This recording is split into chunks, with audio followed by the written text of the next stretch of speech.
Alors, avant tout, merci de m'avoir invité à parler de ces critères d'extubation. Donc, moi, je suis kinésithérapeute. Je vais vous présenter plusieurs éléments concernant ces critères et notamment des choses qui concernent évidemment ma profession. Alors, je n'ai aucun conflit d'intérêt. Alors, juste pour faire un tout petit point sur les échecs d'extubation, parfois, il faut faire quand même une distinction importante entre les critères, on verra, d'extubation et les critères de sevrage, qui ne sont pas les mêmes, même si les critères d'extubation sont quand même difficiles encore à lister. On va parler de beaucoup de choses. Mais il n'empêche que l'extubation fait toujours suite à une épreuve de sevrage et qui aboutit parfois quand même à un échec d'extubation. On peut avoir notamment une cause musculaire, diaphragmatique, mais aussi l'état neurologique du patient. Alors, un élément qui touche là, la profession de masseur-kinésithérapeute, c'est la notion de force de toux, de déglutition, partagée, on va le voir avec d'autres professions, l'encombrement bronchique, et puis aussi cette notion d'obstruction des voies aériennes, notamment par le test de fuite. Alors, des recommandations formulées d'experts de 2016 ont été donc exprimées sur la notion d'intubation, extubation du patient de réanimation. Dans ce travail, donc c'était un groupe d'experts avec une recherche de littérature sur 10 ans en langue française et anglaise avec des recommandations de la méthode GRADE, notamment sur l'intubation et l'extubation et notamment sur les prérequis à l'extubation, donc qui peuvent être aussi considérés comme des critères, avec notamment la nécessité de réaliser cette épreuve de sevrage en VS. L'autre chose, c'est que cette épreuve n'est probablement pas suffisante et pour dépister tous les patients à risque, et notamment avec cette notion d'inefficacité de la toux, d'abondance des sécrétions, de l'inefficacité de la déglutition, des troubles de conscience. Donc, quand même, le premier prérequis, c'est quand même faire un test de sevrage en sachant qu'avec seulement ça, vous n'avez pas toutes vos réponses. En second temps, il y a une nécessité de faire ce test de fuite qui permet quand même de prévenir l'apparition d'un œdème laryngé et éventuellement, si apparaît un risque important, eh bien, il y a des stratégies qui sont conseillées pour éviter ce problème de test de fuite négatif. Alors, dans ces RFE, j'ai eu la chance de participer à ces recommandations formulées d'experts et on a réfléchi aussi à la kinésithérapie, finalement, pour savoir s'il y avait une nécessité, un intérêt à ce qu'un kinésithérapeute intervienne. Et vous voyez qu'on a fait 2 recommandations. La première, c'est qu'il faut probablement faire intervenir un kiné avant et après l'extubation chez les patients ventilés plus de 48 heures. Et il faut probablement faire intervenir un kinésithérapeute au cours du geste afin de limiter les complications immédiates liées à un éventuel surencombrement chez les patients à risque. Donc, cet élément, il est quand même intéressant parce qu'on comprend que en prérequis, en critères d'extubation, eh bien, il peut y avoir une évaluation du kinésithérapeute. Vous voyez cet algorithme qui est l'algorithme d'extubation, donc qui est aussi issu de ces recommandations formulées d'experts qui résument totalement finalement la façon de faire. Alors, pour autant, le kiné, vous voyez que dans le référentiel, il est habilité à participer au sevrage et à l'extubation. Ça, c'est le référentiel du kiné de réanimation.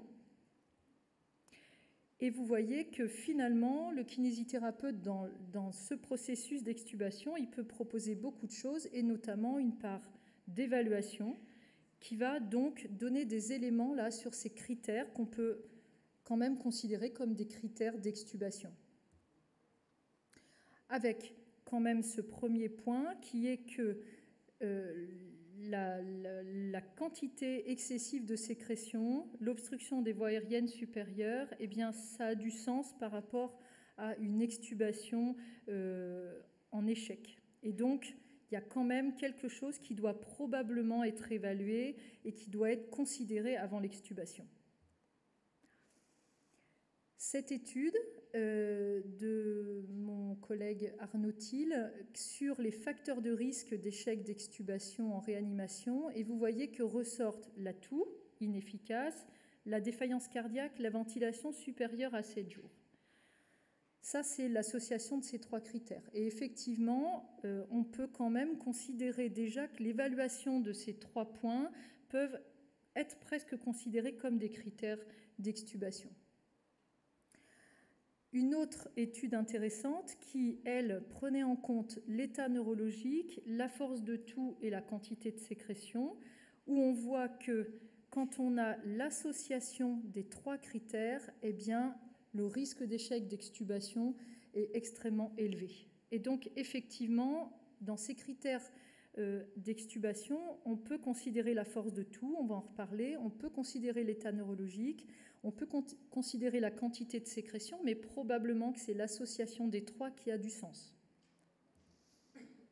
Alors justement, sur la force de toux, qu'est-ce qu'on peut voir? Eh bien, vous voyez dans cette revue littérature récente, 2017, eh bien, on voit quoi? On voit qu'il y a beaucoup d'études qui ont essayé de définir un cut-off de la force de toux mesurée sur sonde d'intubation. Et on voit dans les résultats que ce n'est pas si évident de déterminer cette valeur. Et d'ailleurs, ça paraît impossible puisqu'on voit des valeurs allant de 35 litres minute à des valeurs à 160 litres minute. Alors, d'un autre côté, une étude récente, très intéressante, qui a essayé de trouver un critère pré-extubation, un critère d'extubation qui serait un indicateur d'un éventuel recours à l'assistance à la toux ou à la ventilation post-extubation chez des patients qui sont vus en kiné respiratoire et qui ont fait leur test de sevrage satisfaisant. Donc, est-ce que finalement, on ne peut pas obtenir d'autres critères? Et dans leurs travaux, ils ont évalué notamment une spirométrie faite sur sonde d'intubation. Et ils ont montré quoi? Ils ont montré que plusieurs critères étaient prédictifs d'une nécessité d'assistance à la toux après extubation, et notamment le critère qui sort le plus précisément, c'est la capacité vitale forcée.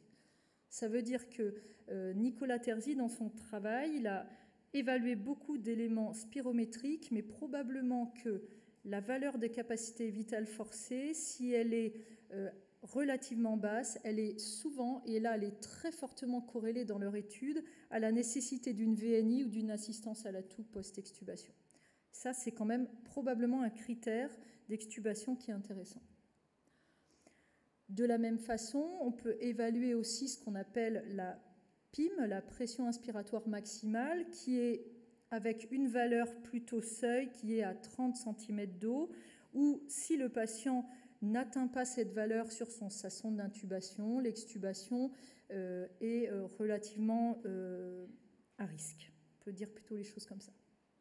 Alors, pour le kiné, le muscle, ça a du sens.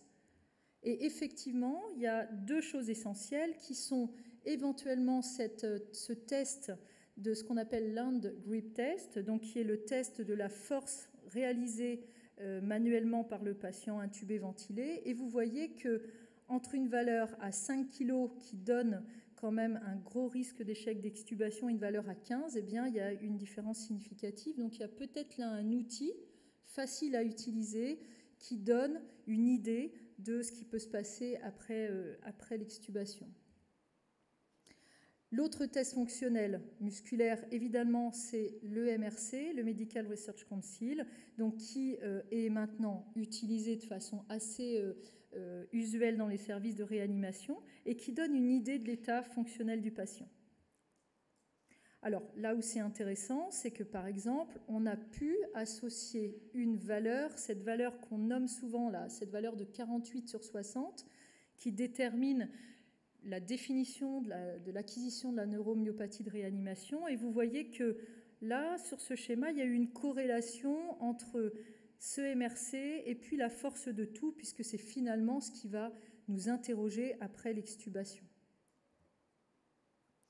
Dans le même ordre d'idées, la neuromyopathie, est-ce que ça a une incidence? Est-ce que le patient présentant une neuromyopathie importante a plus de risques de rater les suites de son extubation? Eh bien, probablement qu'en tout cas, il est en situation bien plus précaire.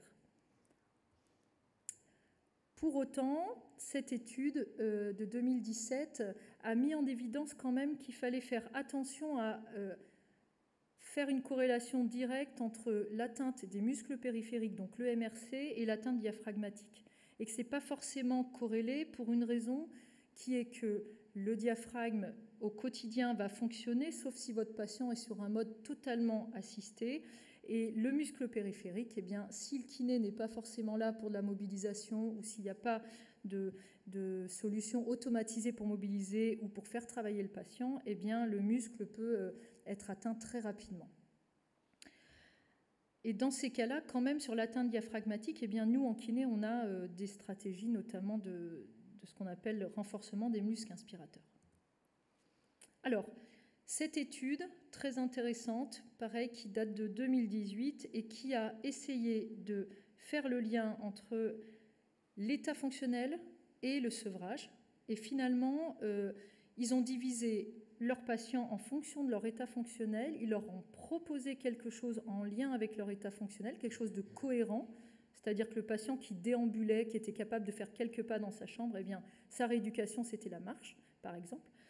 Ils ont fait des sous-groupes de pathologie et ils ont essayé finalement de voir si le niveau fonctionnel était éventuellement un critère d'extubation par rapport à la suite.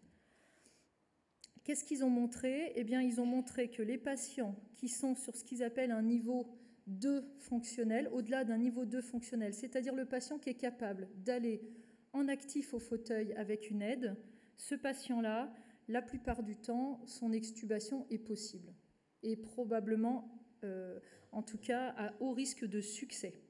La seule chose, c'est qu'il y avait des sous-groupes de pathologies, et là, c'était plus intéressant. Évidemment, je reviens sur la diapositive précédente, mais vous voyez dans le groupe 4 neuromusculaire, c'est compliqué, là, évidemment, d'associer la valeur fonctionnelle à un succès, puisque les neuromusculaires, ils sont souvent très bas sur leur état fonctionnel.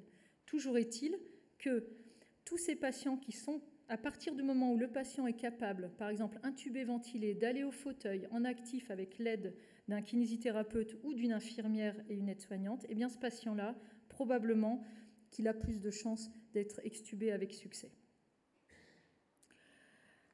Un autre élément, c'est la déglutition. Évidemment, ma collègue orthophoniste qui suit va évidemment plus détailler que moi cet aspect des choses, mais probablement que la déglutition fait partie des choses qu'on aimerait pouvoir prédire avant d'enlever ce tube. Il existe une étude là intéressante qui propose des tests à la fois de mobilité, mais aussi de déglutition pour établir un score. Et dans cette étude, ils ont montré que finalement, si les tests fonctionnels étaient peu satisfaisants et si la déglutition sur tube paraissait incomplète, eh bien ces patients-là, ils étaient à haut risque de faire une difficulté post-extubation liée à de l'encombrement, par notamment inhalation de salive, par exemple. Donc finalement, dans tout ce que je vous ai dit des critères, c'est vrai que si vous tapez critères d'extubation sur Internet, vous allez avoir plein de choses et pas vraiment de liste. Autant les critères de sevrage sont bien définis. Là, vous voyez qu'il y a cette notion de tout, mais je ne peux pas vous donner de cut-off aujourd'hui. Je ne peux pas vous dire faites une mesure sur la sonde. La quantité des sécrétions bronchiques, on dit quand même que quand on aspire au moins 2 fois sur 2 heures, il y a beaucoup de sécrétions. La capacité vitale forcée sur sonde d'intubation, là ça paraît très intéressant. Le MRC, inférieur à 48, il faut peut-être se méfier. Avec cette capacité, retenez ça, du patient qui peut aller au fauteuil assis, en actif, eh bien peut-être que lui, ça va bien se passer. La pression inspiratoire maximale qui doit être quand même au moins de moins 30 cm d'eau. Une déglutition sur tube, difficile à évaluer, mais peut-être on peut réfléchir à ces scores proposés dans cette étude.